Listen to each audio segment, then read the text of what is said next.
ఈ ఫోటోలో ఉన్న ఫార్మర్ చూస్తే మీరు ఈయనకి పద్మశ్రీ ఇచ్చిన తక్కువే అంటారు. కానీ ఈ వీడియో మీరు లాస్ట్ వరకు చూసాక ఇలా అంటారు. అతని పేరు మహాలింగ నాయక్. ఈయనకి చిన్నప్పటి నుంచి రైతు అవ్వాలని కోరుకుండేది. అతను పడే కష్టాన్ని చూసి 1978లో అతను ఓనర్ 2 acres గిఫ్ట్గా ఇచ్చాడు. కానీ అది పంట పండించడానికి పనికిరాదు, ఎందుకంటే అక్కడ వాటర్ ఫెసిలిటీ తక్కువ ఉంటుంది అండ్ అది హిల్ ఏరియాలో ఉంది. ఇప్పుడు అసలైన టాస్క్ మొదలైంది అతనికి. ఫస్ట్ అతనికి ఇచ్చిన పొలం అనేది హిల్ ఉండే ఏరియాలో ఉంది. అప్పుడు అతను రోజు పనికి వెళ్ళి వచ్చాక హిల్ని లెవెల్ చేయడానికి ఒక రాయిని తలపై పెట్టుకుని వచ్చి లెవెల్ చేసేవారంట. అలా ఒక్కో రాయితో గోడ నిర్మించారు. ఇప్పుడు కానీ ఆ గోడ కట్టాలంటే ఈజీగా 10 to 15 lakhs అవుతాయంట. అలాంటివి ఆయన 6 walls కట్టారు.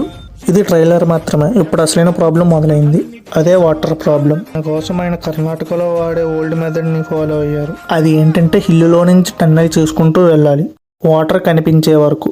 ఫస్ట్ ఆయన 45 meter టన్నెల్ తవ్వుకుంటూ వెళ్ళారు, ఓన్లీ పారా అండ్ గమేలా సాయంతో మాత్రమే. కానీ అతను నేచర్ టెస్ట్ చేసింది, ఎందుకంటే వాటర్ పడలేదు అప్పుడు ఆ ప్లేస్లో. నెక్స్ట్ 65 meters తవ్వారు పక్కన, అయినా రాలేదు. అలా 5 tunnels తవ్వాక అక్కడ వాటర్ తేమ అనేది కనిపించిందంట ఆయనకి. సేమ్ టన్నెల్ పైన 65 meters ఉన్న 2 tunnels తవ్వారంట వాటర్ కోసం. అప్పుడు వచ్చాయంట వాటర్ ఆయనకి.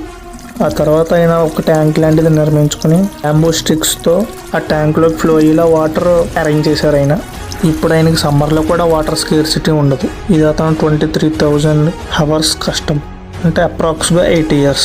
ఇప్పుడు ఆయన స్ప్రింక్లర్స్ కూడా సెట్ చేసుకుని అన్ని చెట్లకి వాటర్ అందేలా చూసుకుంటున్నారు. అందరూ అక్కడ ఏమీ పండదన్న చోట ఆయన బీటిల్ నట్స్, కోకోనట్స్, పెప్పర్ అంటూ చాలా రకాలు పండిస్తున్నారు. బీ కీపింగ్ కూడా చేస్తున్నారంట. ఈయన కష్టానికి అండ్ ఈయనకి ఫార్మింగ్ మీద ఉన్న ప్యాషన్కి కర్ణాటక గవర్నమెంట్ ఈయనకి కృషి పండిట్ అవార్డు ఇచ్చింది అండ్ గవర్నమెంట్ ఆఫ్ ఇండియా తనకి పద్మశ్రీ అవార్డు కూడా ఇచ్చింది. ఇప్పుడు మీ ఒపీనియన్ ఏంటో తప్పకుండా కింద కామెంట్ చేయండి ఫ్రెండ్స్. అండ్ ఈ వీడియో నచ్చినట్టయితే లైక్ చేసి మీ ఫ్రెండ్స్కి షేర్ చేయడం మర్చిపోకండి. అలాగే సబ్స్క్రైబ్ చేయడం కూడా అసలు మర్చిపోకండి.